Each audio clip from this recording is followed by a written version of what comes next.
lot of woodworkers say if they could only have one saw, it would be the bandsaw.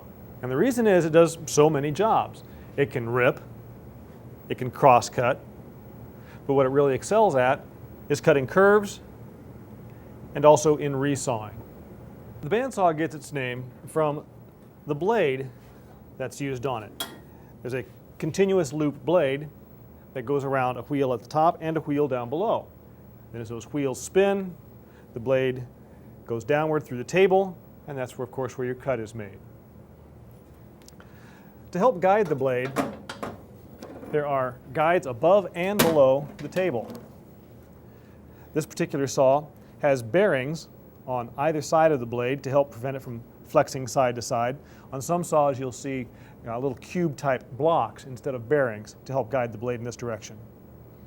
Behind the blade, there's what's called a thrust bearing, and this prevents the blade from being pushed too far backwards. And you have a set of these above the table and also a set below the table. You want to set the bearings above the table as close as possible to your workpiece so that the guide is right above your workpiece and preventing any flex that it can. Bandsaws are referred to in sizes, in inch sizes, 14 inch, 16 inch, 18 inch, and so forth.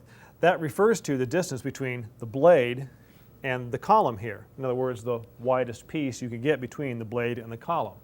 This is a 14-inch bandsaw. 14 inch and 16 inch are most common in home workshops. We've set up this saw with an aftermarket table that gives you a much larger work area, and it also comes with this fence that, of course, will guide pieces past the blade as you're making a cut. But there is some adjustability that's typical of bandsaw fences and is unique to the bandsaw, and I'll show you what that adjustability is by first making a freehand cut.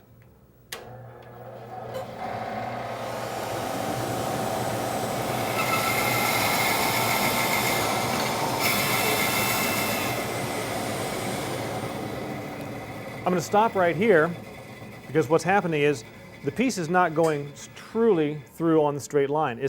I need to kick the piece just a little bit to compensate for what's called blade drift. And this fence allows me to compensate for that blade drift.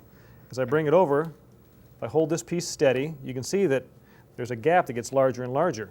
This fence allows me to kick the back end of the fence over that direction.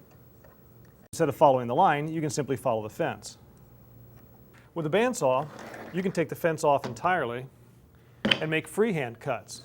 It's really a fairly safe saw as long as you know what you're doing. In fact, you can even start a cut, get partway through it, and let go. Since the blade is traveling downwards, it always keeps the piece more or less pinned to the table. And you can stop, make an adjustment, and keep cutting. Now, the other thing about bandsaw safety, you want to be aware of where the blade exits the workpiece as you get to the end of a cut. You don't want to be pushing back here as the blade comes in. Use a push stick to finish up the cut and or reach behind and pull from behind.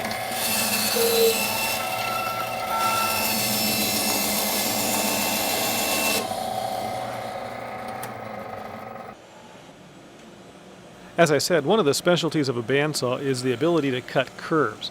I find the best way to cut a smooth curve is to move the piece at an even pace, looking just ahead of where the blade is cutting, kind of like looking down the road when you're driving.